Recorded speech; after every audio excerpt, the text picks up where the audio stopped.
Friends अब शाम का टाइम हो गया, 5 बज चुके हैं और गुड्डू गई ट्यूशन और ईशू रुई पीयू रुई और कृष्णा उधर चले गए। और अभी मैं जो जा रही हूँ डॉक्टर के यहाँ, क्योंकि मेरे हो रहा है दांत में तो दर्द नहीं है मेरे, लेकिन इस वाले पूरे हिस्से में दर्द हो रहा बहुत सुबह से, और अंदर से भी स्वेलिंग आ रही, यूँ पता नहीं क्या प्रॉब्लम हो रही। जो जाड़ दांत है वो भी चीस रहे, जीभ भी इधर से दुख रही, और ऊपर की जो स्किन होती है, क्या बोल रहे हैं उसे, तालवा तालवा सा ऊपर, वो भी सारा दुख रहा बहुत। और बोलने में भी दिक्कत हो रही मुझे आज, खाने में तो खैर हो ही रही बहुत ज़्यादा। तो मैं सोच रही थी चल वैसे ही हो रहा होगा, ठीक हो जाएगा, जैसे दांत के दर्द में होती है दिक्कत, ऐसा हो रहा। और दांत में दर्द है नहीं, यूँ पता नहीं प्रॉब्लम क्या है। तो मैं ऐसा दिखाया हूँ, दवाई ले आऊँ, कभी रात को ज़्यादा दिक्कत हो। अगर ये ना अंदर की साइड से सूज रहा, मुंह खोलने में भी दिक्कत हो रही बहुत, ये चीज़ सारी दुख रही। और इधर का ठीक है बिल्कुल, इधर का ही हो रहा, यहाँ तक दुख रहा पूरा ही अद्धा ही, ये भी चीज़ इधर। चलो देखूंगी क्या बताऊंगा। तो मैं रीशु जा रहे हैं डॉक्टर के पास, यही पास में ही है डॉक्टर, उनके पास रोड पे दुकान के पास। और देखती हूँ अगर मैं डॉक्टर बोलेंगे दांतों वाले के दिखाने को तो फिर दांत वाले के दिखा कहूँगी। अभी मैं वहीं ही जा रही। चला ईशु। तो मैं गई थी डॉक्टर के यहाँ पे, और डॉक्टर के यहाँ से आ गई थी, और वहाँ पे मुझे लगभग 1-1.5 घंटा लग गया था। 6:30-7 ही बज गए थे जब तक वापस आई, क्योंकि डॉक्टर लेट ही बैठे थे, 6 बजे बैठे थे। और फिर मैंने दिखाया डॉक्टर को, मैंने कहा सर मेरा ऐसे ऐसे हो रहा। तो उन्होंने बोला कि आपके तो मुंह में बहुत ज़्यादा इन्फेक्शन है, बहुत मतलब मुंह भी खोलना मेरे लिए मुश्किल हो रहा, खाना वगैरह खाने में बहुत दिक्कत हो रही थी। तो उन्होंने देखा कि अंदर तो बहुत ज़्यादा स्वेलिंग है और इन्फेक्शन हो गया।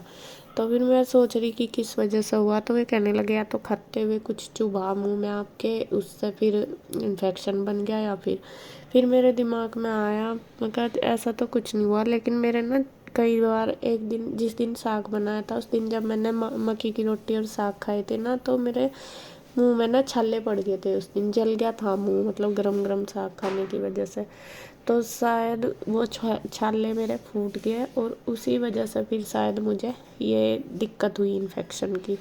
और इन्फेक्शन भी डॉक्टर बोल देते कि कम नहीं है, बहुत ज़्यादा है, और इसे टाइम लगेगा कम से कम 2-3 दिन ठीक होने में। और अभी तो उन्होंने, और फीवर भी हो रहा था, उन्होंने चेक करके देखा, क्योंकि मेरे बॉडी में पूरा पेन हो रहा था, मुझे लग रहा था कि वैसे ही हो रहा, तो उन्होंने बोला कि नहीं फीवर भी हो रहा आपको।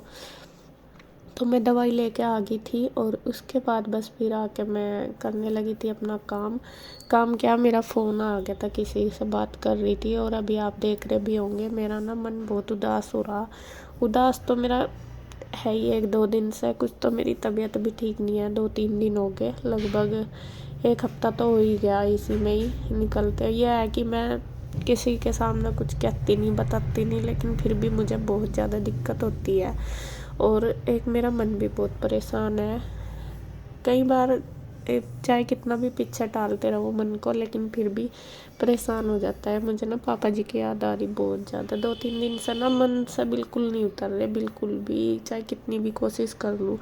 और फिर जब किसी का फ़ोन आ जाता है, बात करती हूँ, और फिर पापा जी का जिक्र चलता है ना, मतलब बात होती है, तो फिर तो मेरी रोनी आ जाती है। और अभी किसी का फ़ोन आया था, मैं बात कर रही थी, तो बस उसके बाद तो फिर मेरे से रुका ही नहीं गया, मैंने बीच में ही फ़ोन काटा, सच में ही आपको बताऊं।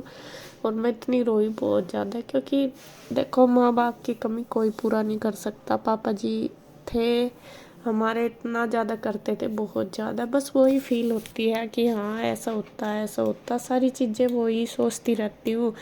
बस ज़्यादा मुझे और भी नहीं, अपने भाई क्या होता है, मतलब मेरे भाई का हो जाता तो फिर भी चलो इतना नहीं। और मम्मी भी देखो सब हैं, फिर भी अकेली सी रहेगी। देखो सब अपनी जगह है, लेकिन पापा जी की जगह जो थी मम्मी के जीवन में वो अलग ही थी। हमसे बात करती रहती है, हालांकि हम अपनी मम्मी के सामने कुछ नहीं कहते, बिल्कुल भी जिक्र नहीं करते किसी चीज़ का भी, लेकिन फिर भी जो है हम महसूस कर सकते हैं उस चीज़ को उनके।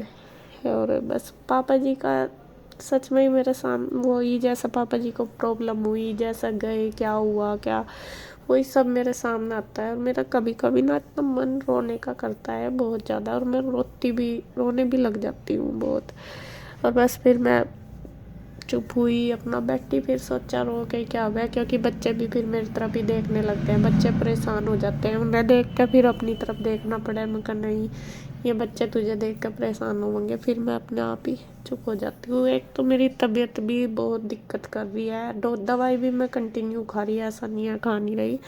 और एक बस ऐसे ही मन परेशान रहता है। दोनों ही चीज़ें ऐसी होगी बहुत ज़्यादा, उनके बीच में ही मैं मतलब उस टाइम मेरी बीमारी की भी जो ज़्यादा दिक्कत है, अगर मैं आपको बताऊं तो टेंशन ही है, क्योंकि मैं ना बहुत परेशान रहती हूँ अपने आप ही बहुत ज़्यादा। सो फ्रेंड्स, देखिए 9 बजने वाले हो रहे और खाना पीना सबका हो गया। कन्हैया भैया दुकान पर से वो खाने लग रहा। और मैं दिखा दूँ जी आप, आशु की तबीयत में अभी कोई सुधार नहीं, और ये दवा लेकर आई थी। डॉक्टर ने क्या बताया? इन्फेक्शन। इसका ना एक साइड का पूरा मुंह अंदर से सूजन आ रही है, इसमें है जख्म इन्फेक्शन हो रहा, और जीभ कट रही है, और एक जगह जख्म सा भी हो रहा है। इन्फेक्शन ही बताया डॉक्टर ने। आधे इस हिस्से में हो रहा, पूरे में दर्द हो रहा, इसमें अंदर तो बहुत ज्यादा सूज रहा है। उन्होंने कहता डॉक्टर के अंदर तो बिल्कुल मतलब ऐसा ही लग रहा देखने था, जख्म जीभ में है और ऊपर उसमें तालवा सा जो उसमें भी जख्म है, जीभ में भी है। इन्फेक्शन की वजह से कह रहा हो रहा। ऐसा क्या हुआ? एकदम तो नहीं होना चाहिए था, पता नहीं वैसे। कल ठीक ठाक थी, सारा कुछ था, सुबह से ही हो रहा है। वैसे मेरे थोड़ा थोड़ा सा तो हो रहा था 2-3 दिन से, हल्का हल्का सा ये हो रहे थे, मसूड़े से दुख रहे थे। अच्छा। तो मुझे यूँ लग रहा था कि मुझे दिक्कत जैसे नजले से मैं हो जाऊँ, कई बार मसूड़े से चीज जाऊँ,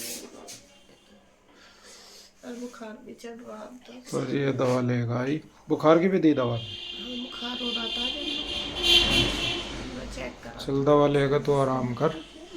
और बच्चे लगा रहे अपनी बुक्स। ईशु, दवा तो ले ली ना? बुक्स लगा ली? तो ये लगा रही जी बुक्स लगा के, और अपने सो आराम से है। फिर सुबह ही सवेरा उठना, ठीक है? और ये टेबल नीचे रख दिया, दीदी को कहते वो रख दिया। दीदी को भी पढ़ाई करनी है ना, इस पे पढ़ेगी भी वह? स्कूल नहीं है कल उसका? अच्छा चल ठीक है। तो और कन्हैया खाना खा रहा है आज लेट कैसे हो गया? 9 बजे। हाँ 9 बजे के लगभग तक आ गया। वैसे पहले आ जाओ कभी। चल दूध लिया? चलो ठीक है जी। चाचू जी, आपने सुबह में पप्पी दिखाए थे पर आप लाए नहीं। चलिए मेरे साथ पसंद करके लाइए। अच्छा ठीक है। चीजी है ना वो कोई? कितने के आते हैं? महंगे देता है वो ज़्यादा? वो तो रेट पता लगेगा वही जाके। हाँ, पूछ के आएंगे एक बार किसी दिन। उसके बाद फिर इंजेक्शन लगवाने पड़ेंगे तब सारों को। कोई नहीं, हमें नहीं उसे लगवाने पड़ेंगे। उसे भी तमें भी। हमें नहीं लगवाने पड़ते। चल देखेंगे, उसकी सेवा बहुत भारी पड़े फिर। कोई नहीं, कर लेंगे हम। चल देख।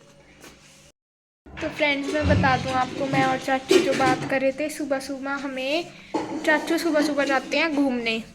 तो वो किसी काम से वहाँ पे गए थे, पेट शॉप के बाहर, मतलब ऐसे किसी काम से। तो उन्होंने मेरे को वीडियो कॉल की और पेट्स दिखाए वहाँ पे, जो भी थे वहाँ पे, डॉगी थे क्यूट क्यूट। तो ना मेरे को बहुत मन है कि हम पप्पी ख़रीद दें। मुझे बहुत पसंद है डॉगीज़ रखने, मतलब डॉगीज़ के साथ खेलना। तो इस बारे में ही हमारी बात चल रही है, पर मम्मा पापा मानते नहीं कि हम कोई पप्पी लाएं। तो मैंने चाचू को कहा था कि आप ले आओ जब वहाँ गए हो, पर लाए नहीं वो, क्योंकि अभी कोई भी घर में वो नहीं था, सलाह नहीं थी किसी की कि लाएं। उसके बारे में ही हम बात कर रहे हैं। तो अभी शाम का टाइम हो गया, 9 बजने वाले हैं, और सुबह ईशू को स्कूल जाना है। मेरा एग्ज़ाम है 13 डेट को, मेरे को तो नहीं जाना। अभी हम सारे जल्दी सो जाएंगे क्योंकि सुबह जल्दी उठ गए थे। माँ भी उधर लेटी कि उनकी तबीयत शायद सही नहीं है आज। मैं और ईशू लेट जाएंगे। ईशू अपने बैग पैक कर लिया अपना? हाँ। अच्छा। और चाचू दूध लाए हैं, जो मतलब शाम के टाइम चाचू दूध लाते हैं जब शॉप से आते हैं, तो मैं वो भी गर्म करके रख दूँगी। मिलते हैं नेक्स्ट व्लॉग में। Bye bye, take care.